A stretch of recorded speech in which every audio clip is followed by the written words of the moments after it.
Welcome to Beyond Podcast. I'm your host, Anthony Petralis, and we are super excited for our guest today. I got a couple of shout outs to give before we get to our guest. One, I want to give a shout out to the Matnon girls hockey team. They had a tough loss Saturday in the CCL championship, but a tremendous season. They were 12-0 prior to that game, and they still finished, top Division II, number one team in Division II, and they played in a league that's predominantly Division I. So big props and shout out to them.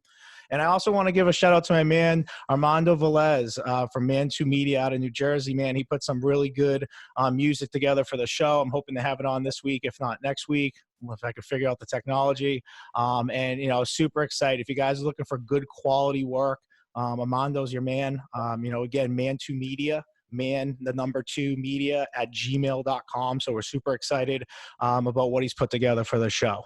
But back to our guest. I am super excited about our guest today. This is somebody who I was able to lock in a couple months ago. Was very excited about being on here and really telling her story, and an awesome story at that. I think this is going to be a really exciting episode, a lot of fun. We're going to talk a lot about great things, and I think we really have a great role model on here. So again, from the PWHPA, the Professional Women's Hockey Player Association, also played local hockey around here at Northeastern University. Super excited. She's going to be playing at the Madison Square Garden on Sunday, so it's going to be an awesome time. NHL Network, we'll talk more about that. But somebody who just thinks, I think, has a tremendous story to tell, and someone who, is definitely a role model for young girl hockey players out there. So without further ado, ladies and gentlemen, Chelsey Goldberg. Thank you so much, Anthony. So excited to be here. Yeah, it's awesome. We're super excited, and I did my homework on you, and it's pretty impressive, and I think you have a really great story to tell. So typically I have coaches on here, so you're actually really the first player that I've had on here. So it's going to be cool kind of hearing it from the other perspective a little bit and talking about your playing career. So I'm excited. I've coached some summer camps, so I guess I can be classified as a coach too.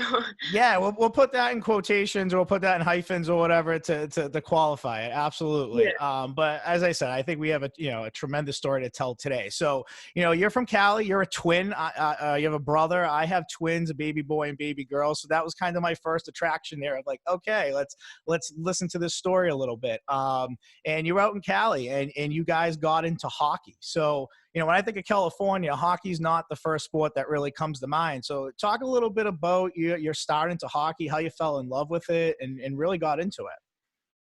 Well, yeah, kind of like you said, hockey's not the number one sport you think of from California. So same thing, like my twin brother and I, we had no idea what hockey was until a couple of our best friends growing up got a pair of rollerblades one day.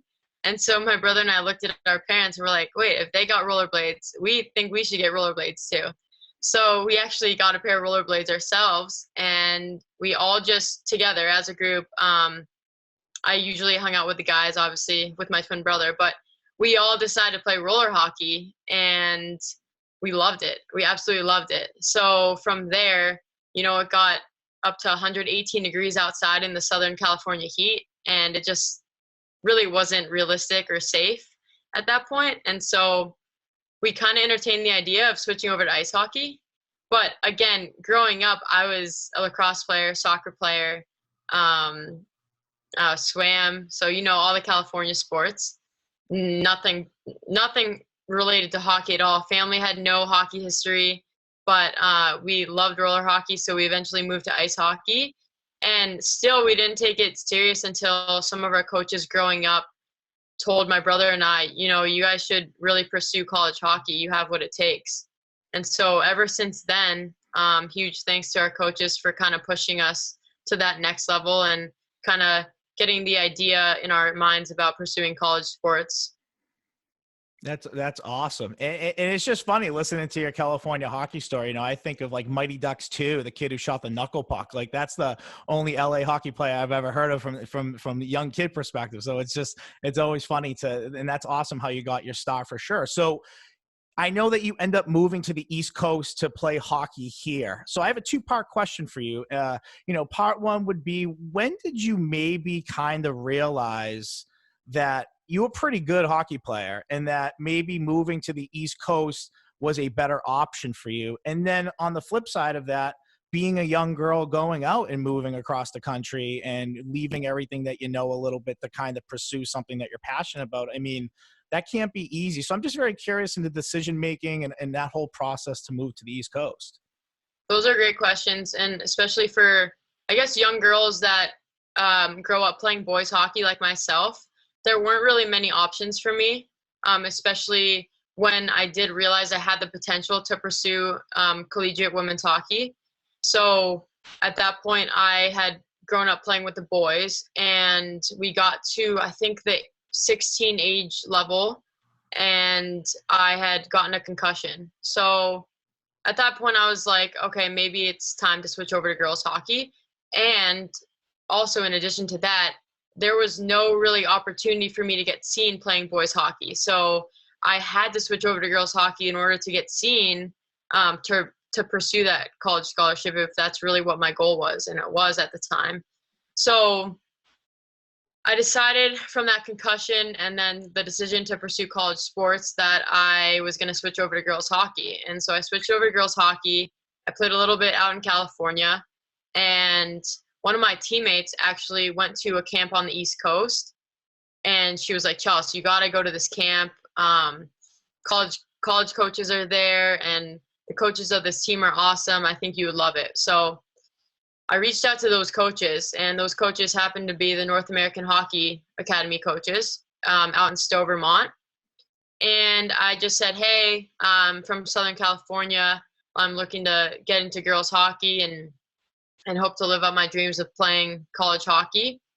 And they actually wrote back to me fairly quickly, and they were like, yeah, we actually have one more spot left on our Naha White team, which was the older team at the time, and we'd love for you to have it. So I was like, wow, like I just got the opportunity to, I guess, sign with a new team out in Vermont, but I had already signed with a team in California. So now the decision was, all right, so now I'm about to make the switch from boys hockey to girls hockey and from California to Vermont. So two really, really big decisions in my life, right? Talked through with my parents, and I was like, hey, and I was 16 at the time, I believe. Talked with my parents, and I was like, hey, listen, if this is really what's going to happen, and I want to live out my dreams of playing college hockey, I'm going to get seen playing in Vermont, and I'm going to get that college scholarship. I was really determined, and they knew how determined I was. So as a family, we made the decision that it was the right call for me to move to Vermont for my junior and senior year of high school to play at this elite level. And it was actually one of the best decisions of my life. At the same time, it was hard. It was an adjustment. Change is new. Change can be difficult, but I embrace change. And so I think I thrived with that decision, and it made me mature and grow up a lot quicker than I thought I would. And that's actually where my whole journey started, as far as my adversity and the rest of my hockey career. So it was the best I've made. And yeah, and I can't wait to kind of sink our teeth into that a little bit, because to hear you say that, like, at such a young age, you were determined, and this is what I want, and this is what I know. I mean, that's kind of like the story of your life. Like, you are a very determined person, and you are a very motivated person, and you're passionate. And that's, I feel like, what we're going to be talking about. So to hear that you were like that at a young age is really cool. So you move out to the East Coast, you make that decision.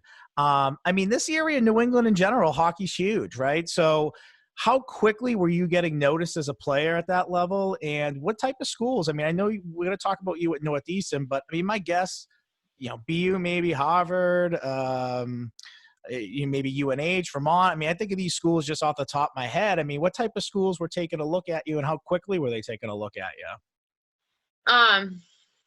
Yeah. So at the time, I was super overwhelmed because I knew that I had potential, and I altered my lifestyle in order to pursue my goals of playing college hockey. So what I mean by that is I really focused on my training off the ice as well, and my health off the ice as well. So I stuck to a really strict diet regime, and I trained full-time, like it was a full-time job on the side of school at the time, obviously. And I think a lot of players growing up in similar situations, they'll say that their social lives were different. They didn't really have the social lives of like your typical high school student or student athlete. My life revolved around hockey at the time because I knew I was determined to get that college scholarship. And so when I got to Vermont, it was like, all right, hockey, hockey, hockey. And that's what I was there for. So I talked to my coaches right off the bat and I was like, what are we working with? And they were like, no, what are you interested in? You know, this is going to be the next 4 years of your life, some of the best years of your life. And so I knew that I was interested in playing college hockey in Boston. And the reason I knew that is because throughout my experience of playing on the East Coast, I loved Boston as a city. And I thought it was just, like they always say, as cliche as it is, you'll know when it's right. You'll know what school is right by the feeling you get when you step on campus, by the feeling you get when you're in the city. Yeah. And I loved Boston. So very different from California, but similar in ways as well. We're on a coast, right? So coast to coast. But so I knew at that point I wanted to pursue a college that was in Boston. I was getting looks from a lot of Hockey East schools, a lot of schools from across the country. Minnesota, Duluth was one of my first schools that it was a mutual interest and flew out to visit and whatnot. But as a California girl, I just couldn't do the cold. So that I knew that. Obviously, Boston's not much different with the weather, but a little better. At least it's seasonal. A little better, yeah. So then after a few more visits with the coaches from BU and Harvard and BC, I visited Vermont. I visited New Hampshire. I visited the majority of the schools on the East Coast with the coaches and got a feel for the players, the coaches, the campus, the town, the city it was in, etc. And when it came down to it, I loved the feeling of Harvard. I really enjoyed Harvard, and I loved BC. BU is a great school, but it was very city for me. I wanted more of like a campusy feel, I think. And so Harvard was probably my number one at the time. BC not too far behind, and then Northeastern. That was the lineup within Boston.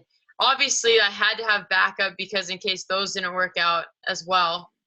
So then it was, UNH, Minnesota was still up there. But I really pursued those three Boston schools. And the situation was with Harvard, the testing, right? So it was something about I would need to wait for my test scores before I would know if I got into the school or something like that. When I had other scholarships on the line. So it was a good problem to have at the end of the day. But still, I mean, if that's your number one, and I love the coach, I love the locker room, love the facilities, love the campus. So I kind of had to make that decision to maybe pursue the scholarship because I wasn't sure if I was going to get the financial aid I needed while waiting for my test scores, if that makes sense. So Ivy League is a little bit different animal that you're working with. But so then it came down to BC and Northeastern, and BC had offered the scholarship to another player, and I was the next in line. So depending on what that player had decided, if she wanted to commit to BC or not, then the scholarship would have been mine. But that player decided to commit to BC, so Northeastern had offered me a scholarship, and you know what? I love the campus. I love Matthews Arena is an amazing arena for all of those that have been inside or played in Matthews. It's incredible, just the feeling, the atmosphere. So I knew I was in really good hands at Northeastern, and I love the feel. We have a mini campus within the city, and obviously it's a great school. We have the co-op program that I took advantage of, which I'm very grateful I was able to. And it was the best decision I could have made, for sure. And that's awesome. I mean, and like you said, you had a bunch of like good problems to have. You know, you have a lot of schools that are interested in you, scholarship wise. You know, free academics. I mean, being able to grow as a person, especially in this area of Boston. I mean, you couldn't have really probably gone all wrong with any of them. I mean, Harvard is elite. You know, so that's really cool. And this is where I think your story picks up a little bit, right? And this is kind of what I mean. We talked about just a few minutes ago with the theme that we're going to come across today. But once you kind of made that commitment to Northeastern, you had a little bit as an understatement, but you had a little bit of bad luck over the next few years with injuries that resulted in you missing season after season after season.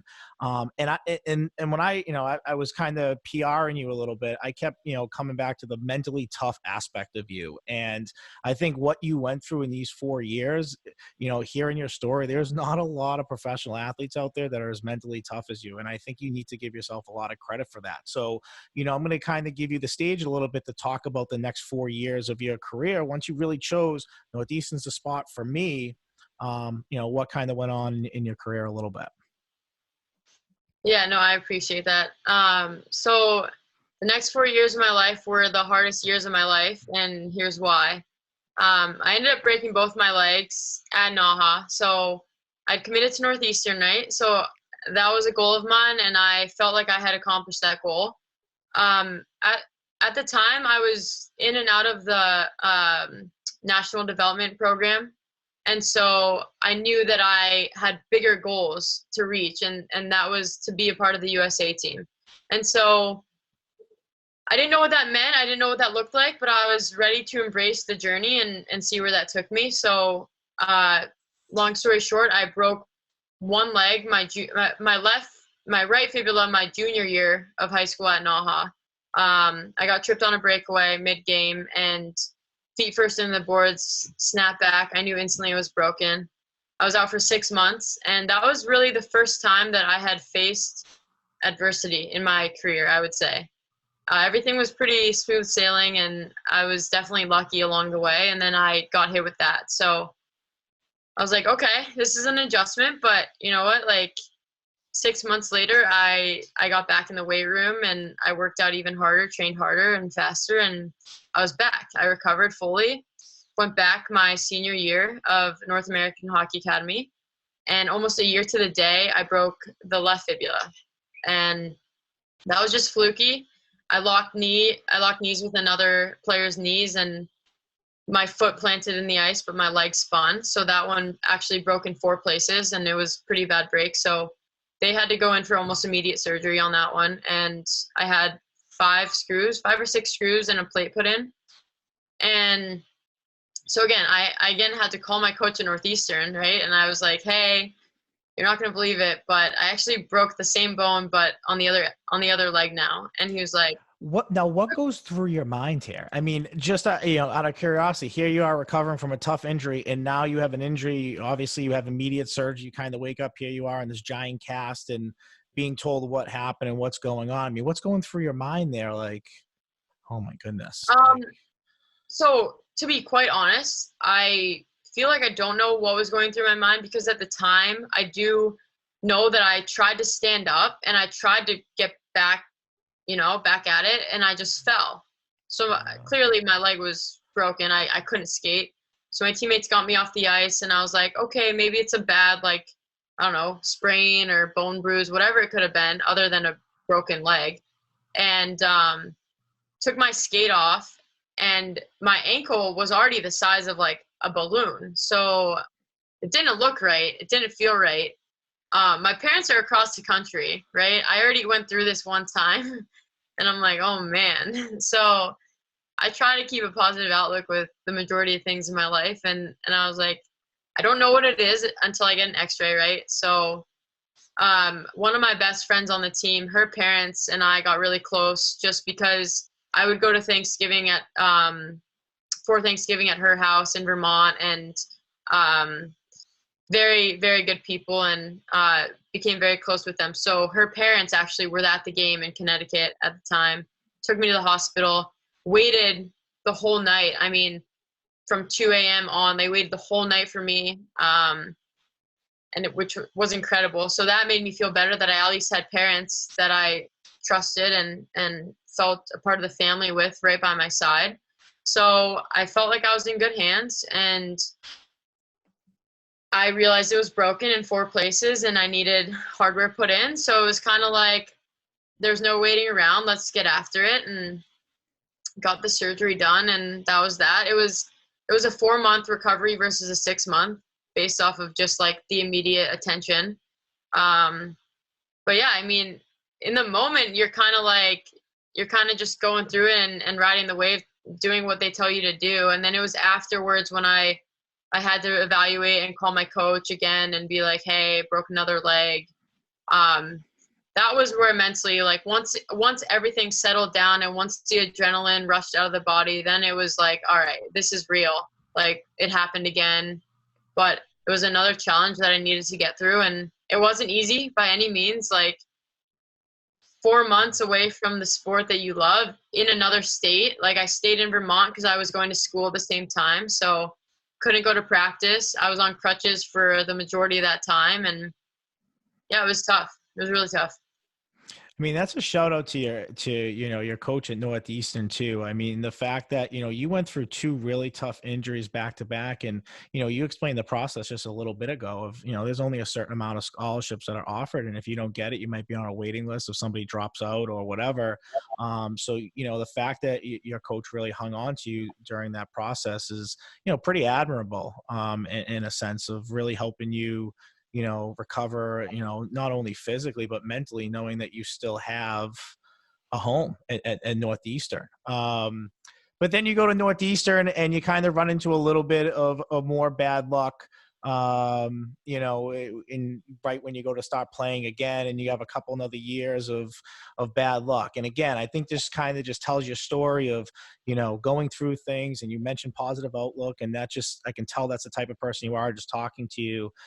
Your first couple of years in Northeastern were a little rough. And again, I'll give you a little bit of a chance to talk about, you get to Boston, you're ready to go, and then boom. Yeah. So we'll leave off. So I call my coach. He's like, hey, if anyone can get through it, I know you can. You've already done this once, right? So I was like, that was really reassuring from a coach who was going to be my coach for the next 4 years. And he was known for honoring scholarships such as that, but he had never seen this situation before. So this was new for him too. But I recover from the second broken leg, and I'm getting back in the gym and back after it. And I get to Northeastern healthy my freshman year, and I start playing, practicing, and I have a really good class alongside of me. And obviously I joined an amazing team. Northeastern had a great team, but Kendall Coyne was also in my class, and by far one of the best teammates and people that I've had the opportunity to play with, and against now, but at the time with. So she was the type of teammate that definitely made you better and want to get better. And I tried to, on the ice, I'm a very competitive person, I would say. And I tried to compete with her, and I tried to watch her and help my game just from watching her. So I tried to keep up with her, right? And there was a week of practice where I just knew I wasn't feeling well. I knew something was going on. I didn't know what, but I tried my best to keep up with Kendall, and I was close the majority of the times. And then this week of practice, I was slower and I was last to finish sometimes, and that wasn't like me. And I was like, what is going on? So days go by, I'm still feeling sluggish. And then I walked into the training room one day, and my glands are just the size of mini golf balls. And my trainer looks at me and she was like, are you feeling okay? I was like, I don't know why. I think, like, I don't know what's going on, but I'm okay. And she's like, no, like, we should go get you checked out. So I go to the hospital nearby and get checked for mono, and came back negative. So I continue practicing, playing, still not feeling great. I still know something's wrong. So another week goes by, and then my trainer's like, Chelsey, what is going on? I was like, I don't know. I have no idea. I've never felt like this before. So I go back and I get another test. Second mono test comes back negative.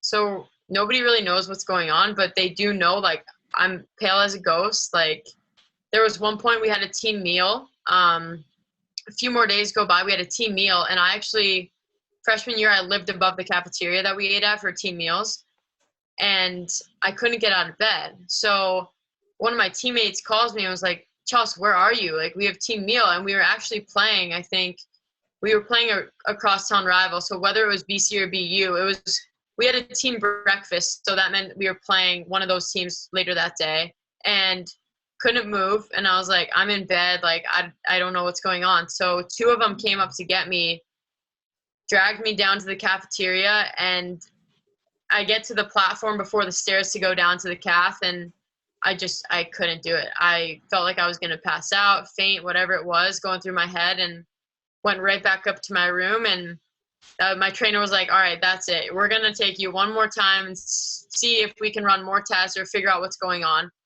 Maybe Lyme disease. They didn't know what it was. But so I get another test done, and third test finally came back positive for mono. Wow. And when I tell you, like, mono was, I don't know how to say this, but mono was probably worse than breaking both my legs, just because I didn't know what the feeling was. I felt terrible on the ice. I felt terrible off the ice, and I couldn't do anything about it, right? Like, I just had to rest. And so that was that. That was my freshman year, and I lost the rest of my season.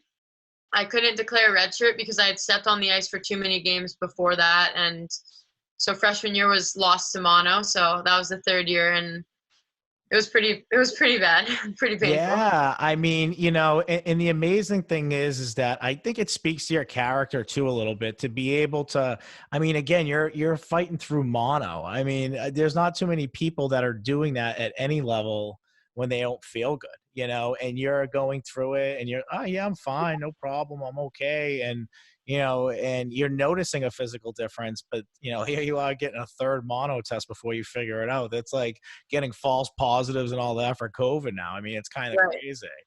Yeah. But what's remarkable is and you go through a fourth year. So you go into your sophomore year, and one of your broken leg injuries with all the hardware that's in there kind of acts up a little bit, right? And as a result of that, you end up missing your sophomore year as well at Northeastern. Yeah, no, you're not wrong. So then backtrack, because I kept playing on the mono without me noticing what was wrong, my spleen and liver were actually way too enlarged to even get cleared before, I think my team doctor finally cleared me. I preferred to stay on campus in the summer. I loved training in our facilities. I loved our trainer, so it just made it easy. Took some summer classes, but our team doctor, he was like, your spleen and liver are not good. And so he didn't clear me to play, I think, until summer. So probably like June or July. I didn't even get the clear to start skating or really heavy lifting again until then. So then I was back another like few months before testing came again for sophomore year.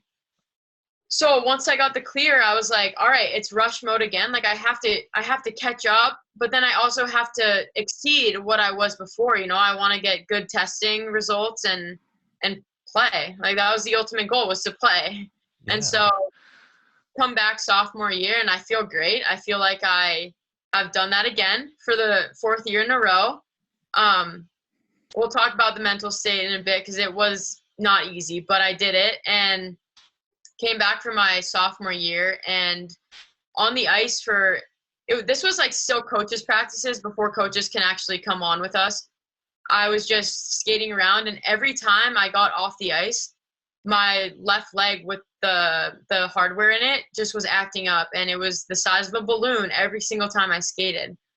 So I go to my trainer at the time and I'm like, do we do stim? Do we just massage the tissue? Like, what do we do? And then she actually got another opinion from our team doctor, and our team doctor was like, Chelsey, you gotta go in for some more x-rays, MRIs, and see what's going on. So I did just that, and they identified my last screw was actually, instead of going into my fibula, it was going down into my ankle bone. So that was causing ligament irritation, bone irritation, and he was like, you know what, just for your future, you got to get this out or you're not going to be happy down the road. So I went in for another surgery my sophomore year, and it was at that point it felt normal to me because it was the fourth year that something had happened, right? So I go in for another surgery my sophomore year to get the hardware out completely. But when you get hardware out, a lot of people don't realize the bone still has to grow, right? So the bone where the hardware was still has to fully fill in. So I actually lost the rest of my sophomore year to that as well. So that was the fourth year out. And I can't tell you how many times I was like, you know what? Is this a calling? Like, maybe it's not meant to be anymore. Like, maybe I hang up the skates. Maybe I'm done with hockey and pursue school and figure out what I want to do post college and whatnot. Do I move home and transfer to another school and maybe pursue lacrosse, maybe pursue swim or something, you know? I had no idea. But those were the thoughts that were going through my head. And then at the end of the day, I was like, no, Chelsey, like, you've made it this far. You accomplished your goal of getting college scholarship to one of your top schools that you chose, and your family's been by your side, your friends have been by your side, and your coaches have believed in you along the way. You got to do this for yourself. So at the end of the day, I told myself, like, I needed to do it for not only all of them, but for myself as well. And that's kind of what got me through it. Yeah, I mean, we're listening to this, and like you're smiling, giggling, and I'm smiling a little bit. But like that mental aspect of going through that for 4 years, I can't imagine. And I think that's truly what attracted me to get you on this show, because I just think that story, you are really a motivation for young little girls out there, and I mean that. That is, hearing that, like, that's unbelievable stuff. And I think that what you say and what you did is real powerful, and to go through that. And the best part of it is you return your junior year and you scored 2 goals. Now, what I was more impressed with is that you scored 2 shorthanded goals. So to me, I don't know the type of player you are, but I hear your first game back in 4 years, you're on the penalty kill, you scored 2 shorthanded goals. I mean, you must be a tough, gritty player that, is quick, block shots, tough. I mean, obviously tough what you've gone through. I mean, so talk about that moment of returning and put it on a show, really. I mean, let's be honest. Yeah, so I would say that the type of player I am is I work my butt off.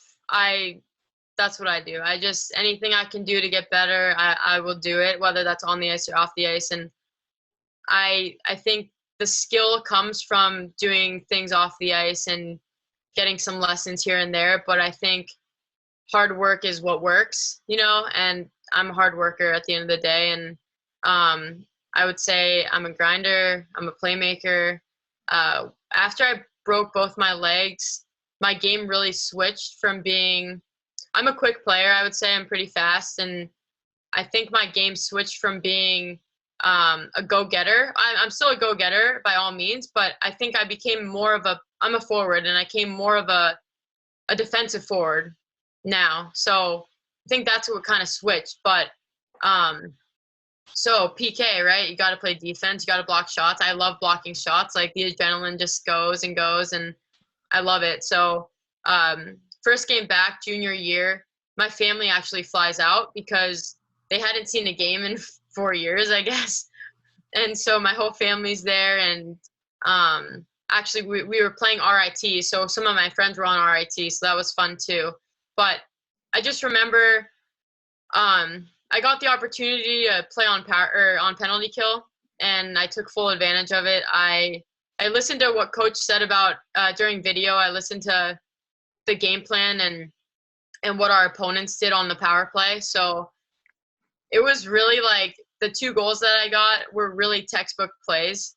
And it was just from the video that coach had done with us previously. And I just picked off a pass that they went every time to the boards, and I picked off a pass and went in. And then the second one, if I remember, I got a puck in front of the net and popped it in. But it was just hard work and listening to what the coaches had to say. And at that point in my life, after all the mental battles that I faced and all the adversity with my family in the stands, I was like, you know what, this is why I continued to play, and this is why I never gave up, for this moment right here. for this moment right here, scoring 2 shorthanded goals. I got Hockey East Player of the Week that week, and I was like, you know what, this is why I did that, and it was all worth it. It's awesome. I loved it. When I read that, I was like, that's awesome. I mean, you know, there's so many ways you could come back, and just playing in your first game is an honor enough after you're not playing for 4 years. But to score 2 shorthanded goals, I loved it. I thought that was great. I think that exemplifies you to the T. So awesome stuff. But so, you know, obviously you got to play out the rest of your career at Northeastern, and just being obviously from Boston, I know that Northeastern's a 5-year school. So going through a couple of injuries, I know you had the option to redshirt, and you kind of chose not to.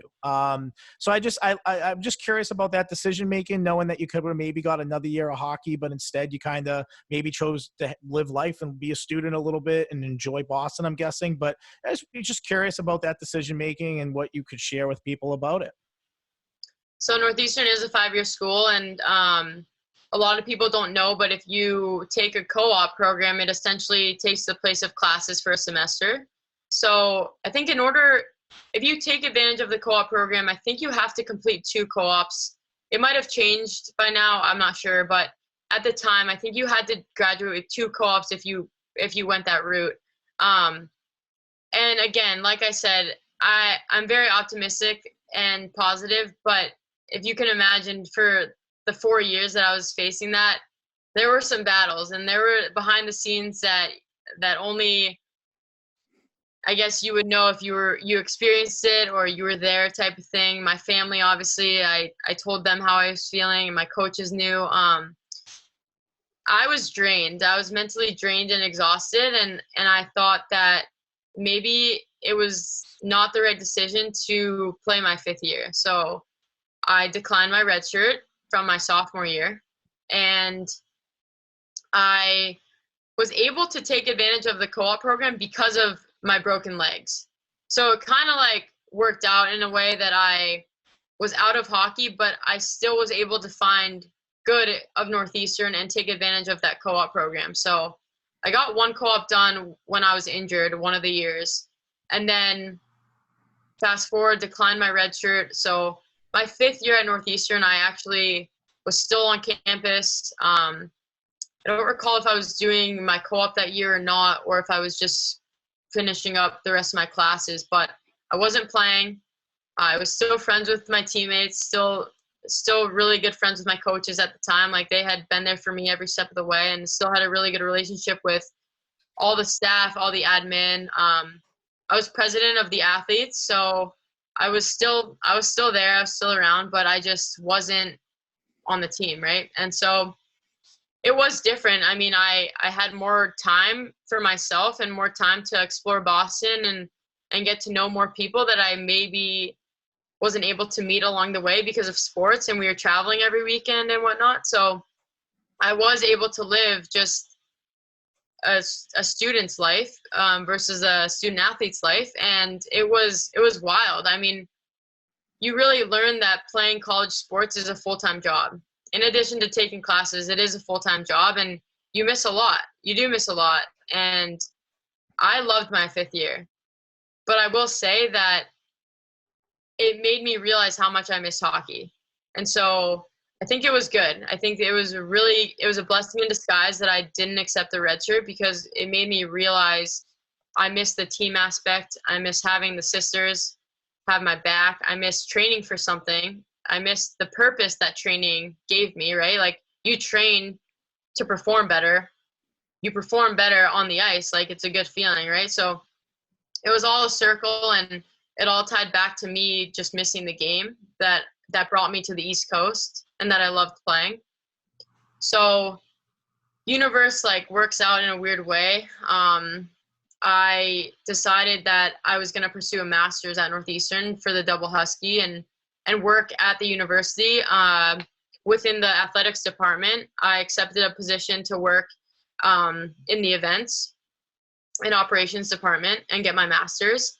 And then, all of a sudden, I get a call from the professional coach at the time of the Canadian Women's Hockey League, the Boston Blades. And he actually was recruiting me to play at UNH before I committed to Northeastern. So he knew who I was prior to my injuries. And he was like, hey, I know you're still in the area, because some of my friends were on the team actually.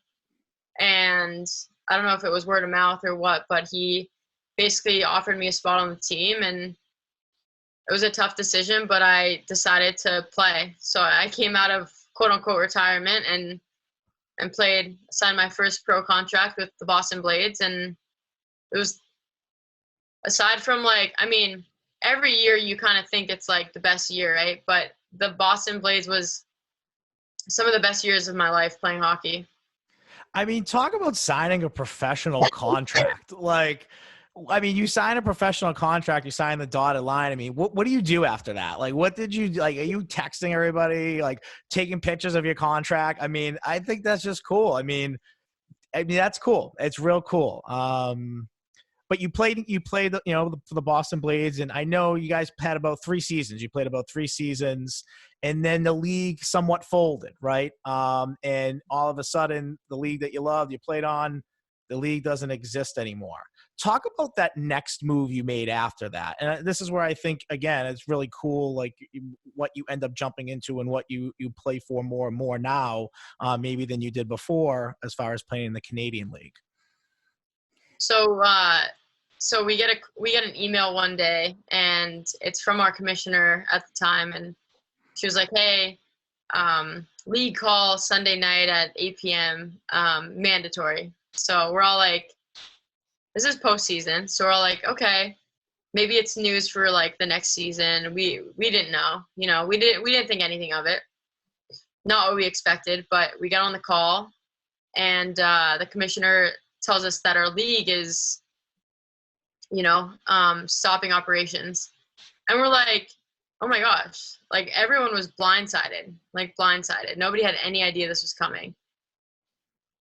So you can imagine, like, everyone's heads are spinning, and we're like, wait, what? Like, and remind you, like, we play, I mean, I'm fortunate enough to play alongside with and against the best players in the world. Like, I'm playing with gold medalists, silver medalists, Olympians every single day, and it's the coolest experience that I can ask for. But so myself and all of them we're all like, what is going on, right? Like, they have Olympics to train for, they have national camps to train for, they're on the national teams that they need to keep training for, and so everything's questionable, everything's up in the air. But finally, we get more information that the Professional Women's Hockey Players Association is going to be formed, and all 200 plus of us we're going to join forces to fight for a sustainable professional women's hockey league. And so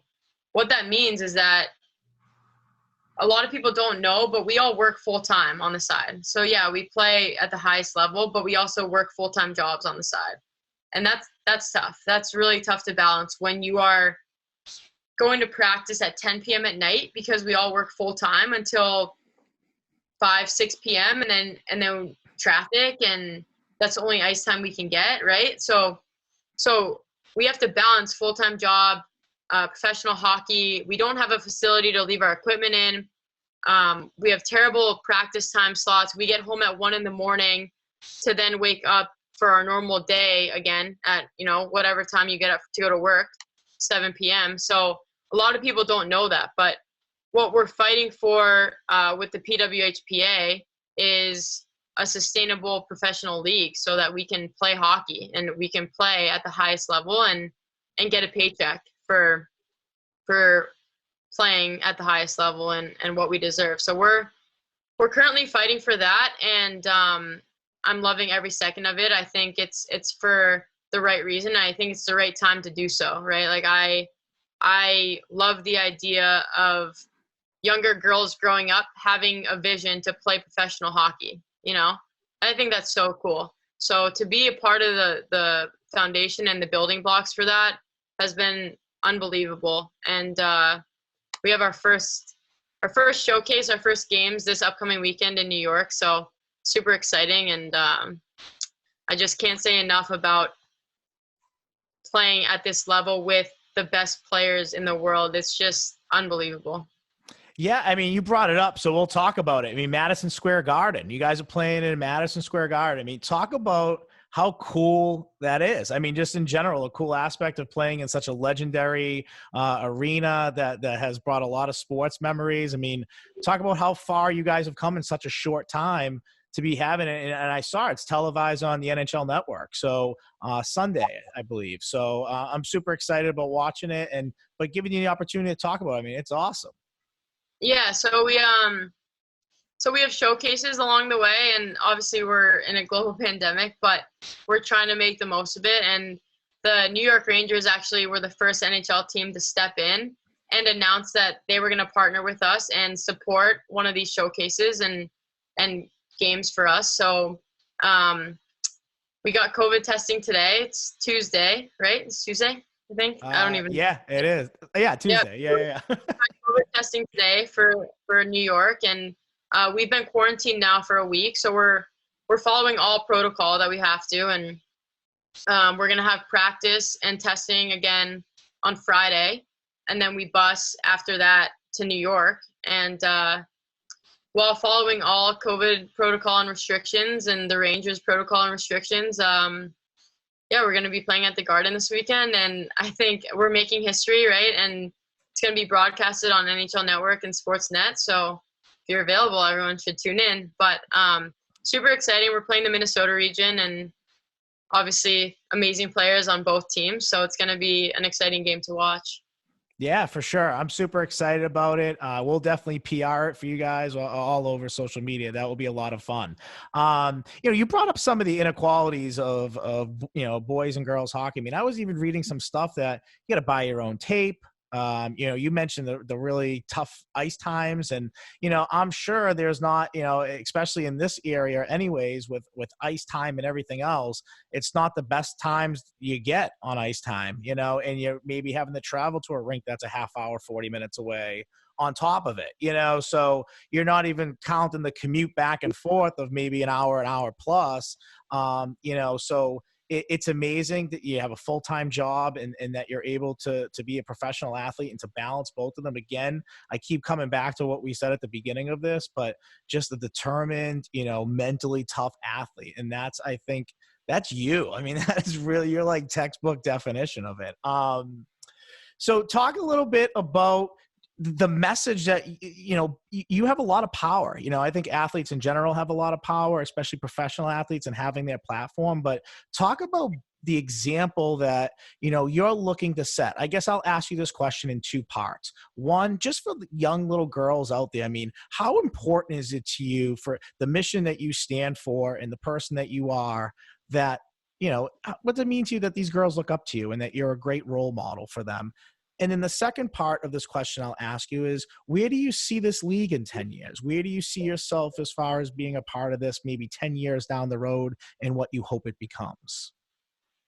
So the first question really hits home because that's why we're doing it. We're doing it so that younger girls can look up to us and eventually, like I keep saying, have a league to play in post-college and while training for the Olympics, and they don't have to work a second job. They could obviously work part-time if you want to, but having a sustainable league to play in, that's what we're fighting for. And I think playing for younger girls and having them look up to us as role models that's one thing that keeps me playing for sure. I'm 28 now.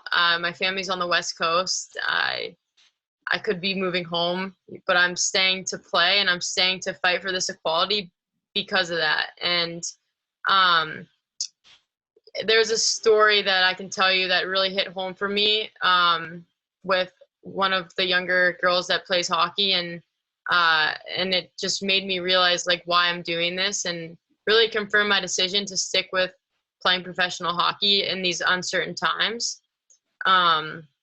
So if you want me to elaborate on that, I can. Yes, please. I was going to ask you, so this is great. I love it. Go for it. Yeah. So our first showcase last year, the first year of the PWHPA, our first showcase was in Toronto.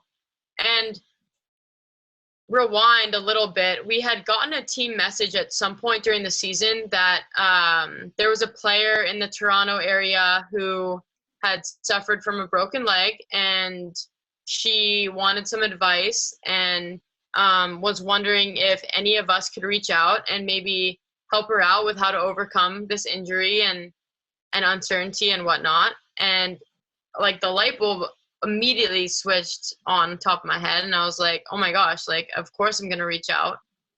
So I reached out to this young player and her family, and I sent a message along the lines of, hey, I've been in your shoes before, I know exactly what it feels like. And I basically listed all the mental battles she might be facing and ways to overcome them, and that I ended it with that I was always there to chat if she needed me, and if she needed to stay in touch and get more advice along the way, I was always there. So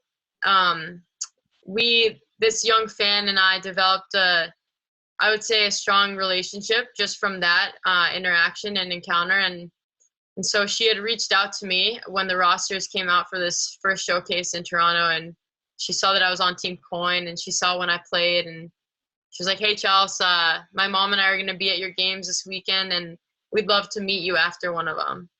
And, I mean, that message alone, just my heart melted, and I was like, oh, absolutely, I can't wait for this.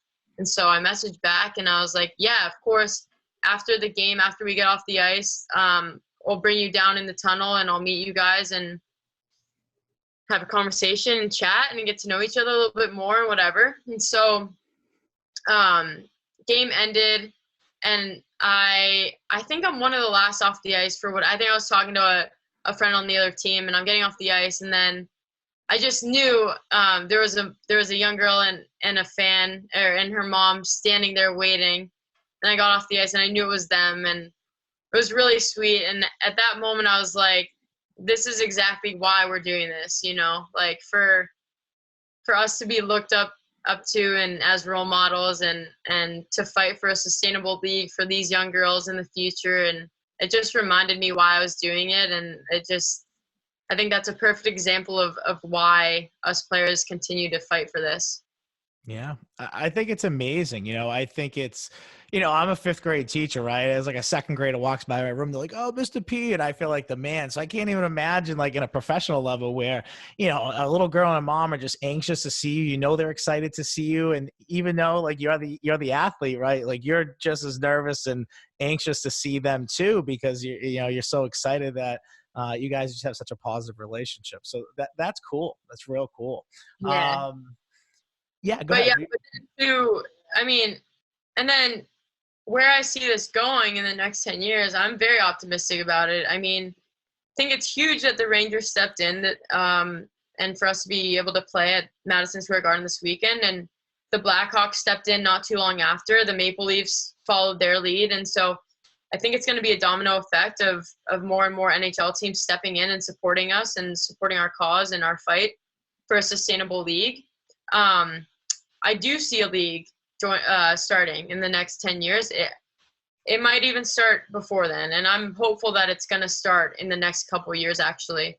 But whether I'm still playing or not, I don't know what that looks like. I'm not trying to look too far ahead as far as retiring or whatnot, but I want to stay involved as much as I can. So whether that is me playing or maybe me helping out on the management side of things, I will always be a part of the PWHPA in any way that I can, or the new league that forms. I will always be a part of in some way. Yeah, I could see you being like a total ambassador of it. You know, I think you'll have a great story, and as your career keeps going, better and better things are going to happen. And yeah, I could totally see that for you. Talk about your message to little girls out there, girl athletes, not just hockey players, but just girl athletes in general. I mean, what's your message to them as far as, you know, bettering their athletic career and training and all of that? What's your advice to them on taking those steps to be a college athlete and to even be a professional athlete down the road?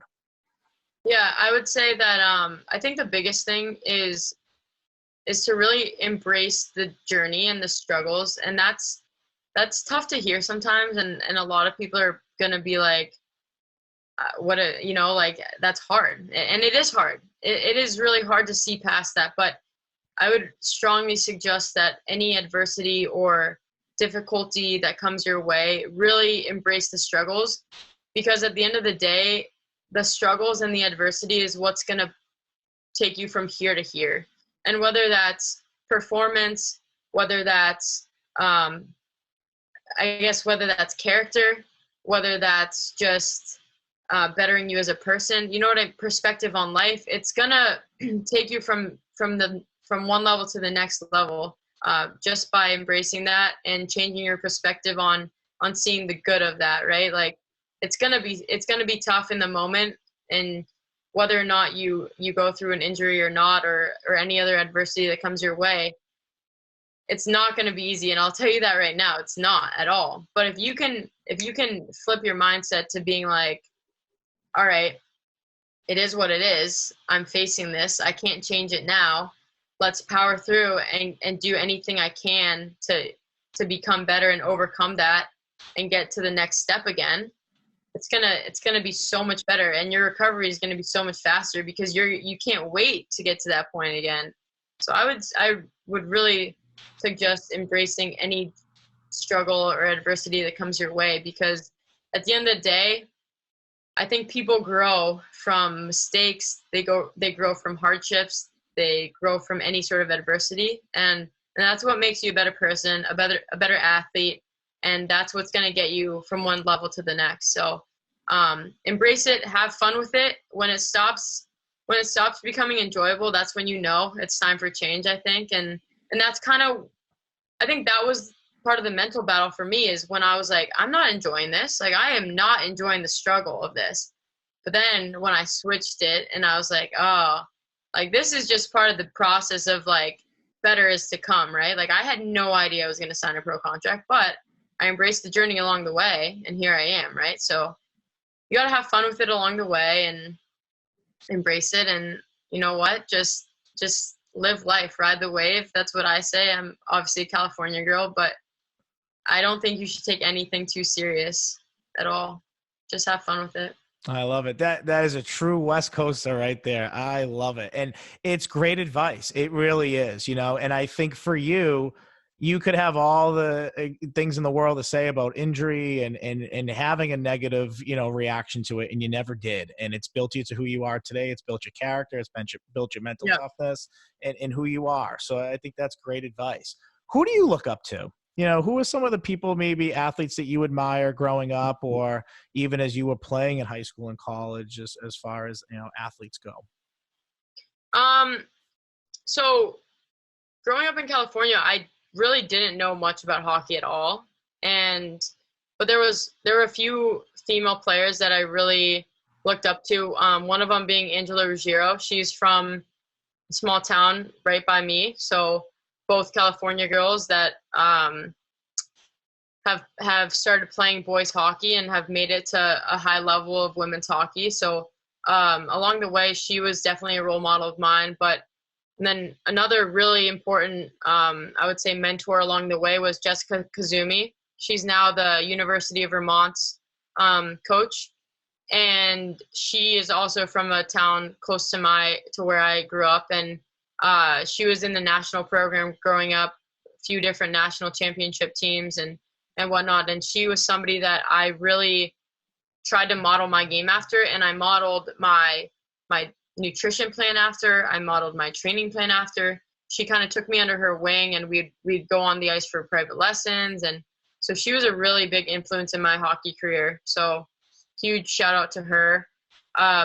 Further down the road, when I obviously started pursuing that college scholarship and the opportunity to play D1 and then pro hockey, I find ways to look up to my teammates as much as I can, because you know what, like you can learn so much from playing alongside them. And I play with, like I said, I'm fortunate enough to play with some of the best players in the world, and it's such an honor. But Kendall Coyne was, like I said previously, one of the best teammates that I've played with on and off the ice. She's just one of those teammates that makes you better. And so I look up to her. I look up to my teammates now that I play with. You can always learn something. So those are a few of the most influential people for sure. But you could, like I said, I mean, I don't want to be a broken record, but like I strongly suggest learning and observing from your teammates and watching what works for them. Maybe it doesn't work for you, but you can learn little tools along the way that are like, this is cool.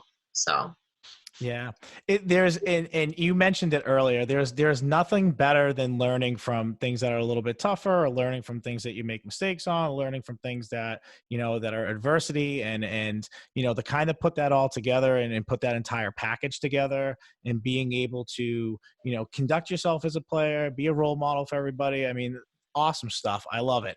The last thing I want to ask you before we jump into our last segment, which is our 2-minute drill.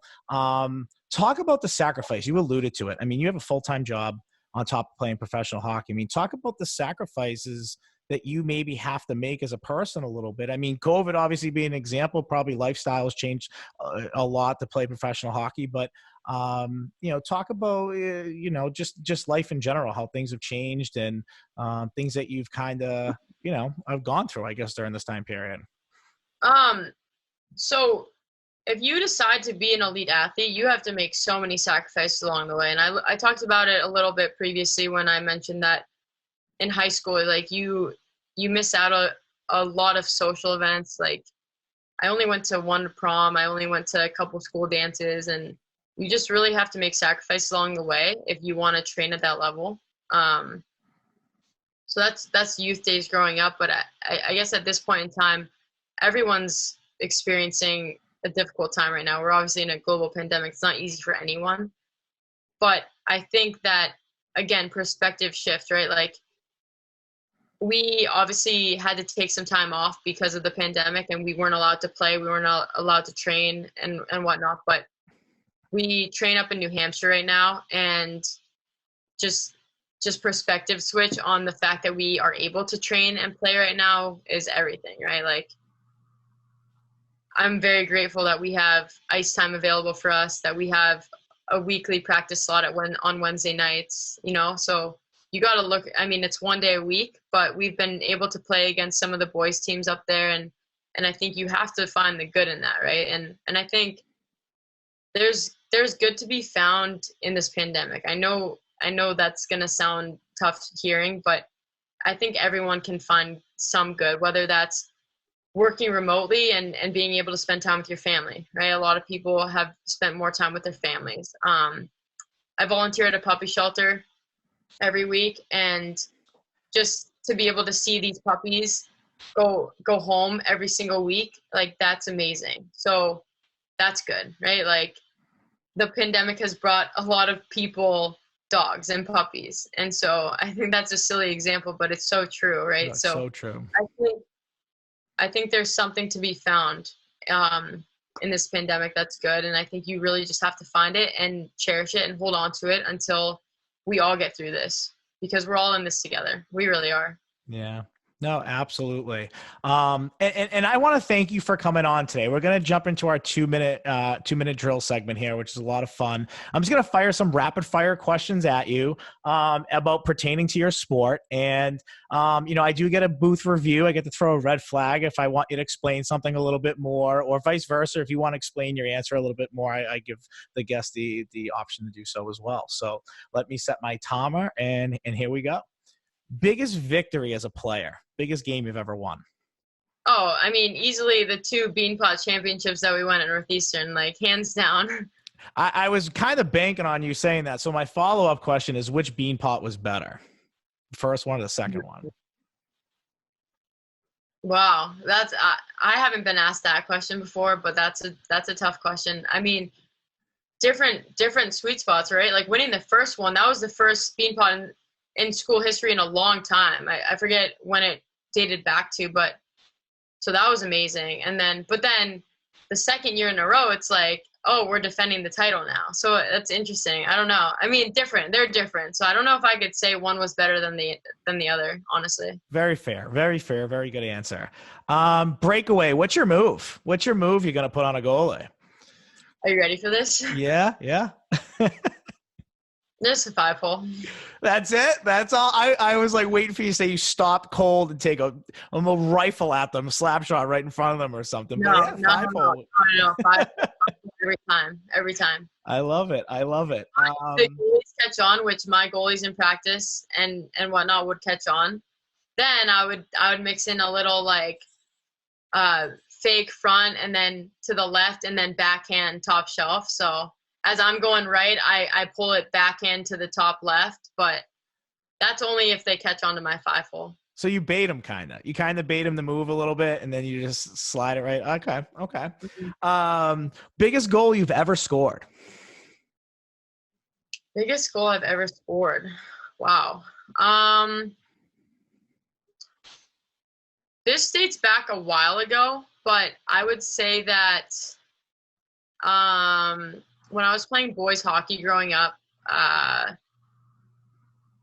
we were in Colorado for a tournament and I think we were playing the number 1 seed. This was for the championship and we were the underdogs for sure, but we went into overtime and again, coach drew up a face off for the last, like, I think 10 seconds of the game. We're in the O zone and he was like, all right, I played on the wing. My twin was the center. So we played on the same line and he was like, all right, Chelsey goes to the middle of the net. Chad, win the face off, get it to your sister and then in. Like, that's how he drew it up. And my brother and I did just that. And we scored the game winner in OT to win the championship. So that was really special. It was really fun. That's cool. I love it. I love it. Who's your favorite NHL player right now? Oh man. I would say Anze Kopitar from the Kings. Okay. I love watching him play. Yeah. I figured you were going to give me a King. So if Kings and Bruins are playing each other in the Stanley Cup, who are you rooting for? Kings. Kings no all the way. Yeah, no hesitation. Well, think about it. What, 11 the Bruins won, 12 the Kings won. I think 13 the Bruins went back, and then 14 the Kings won, right? No, it was Chicago. Yeah, Chicago beat them, right? In that. And then Kings. Yeah. And then Kings won again. So you had a nice. My Kings won a couple years in a row. I love it. That's great. You must have had a nice 3-4 year run there. Yeah. Funniest teammate you have? Can it be a past teammate? Absolutely. All right. The funniest teammate I've had is hands down Nicole Giannino. I don't know if you'll know names, but I played with her on the Blades. She played at Holy Cross, but I met her on the Blades. We're lifelong friends now. She's one of my best friends, but just if you ever need a laugh, just message Gino and she'll definitely treat you to a nice laugh. She's so hilarious. She's so funny. I love it. I love it. Last question I have for you here. Who has a more accurate shot, you or your brother? My brother, I think. Yeah. And he played at Tufts, right? He played at Tufts, yep. Yeah. Yep. Okay. Cool. Yeah, but my brother is so talented, very talented.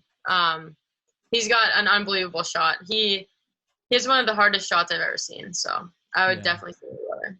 Awesome. All right. You survived the 2-minute drill. You're good.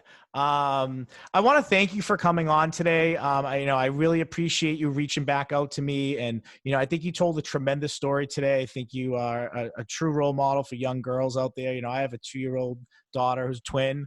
And it's nice for her to have women like you to look up to. And, hopefully 10 years down the road, as we talked about before, there's a league and there's a lot of teams and, girls like her and other girls can, aspire to be like the Chelsey Goldbergs of the world. Right. So, I really appreciate you coming on and thank you so much.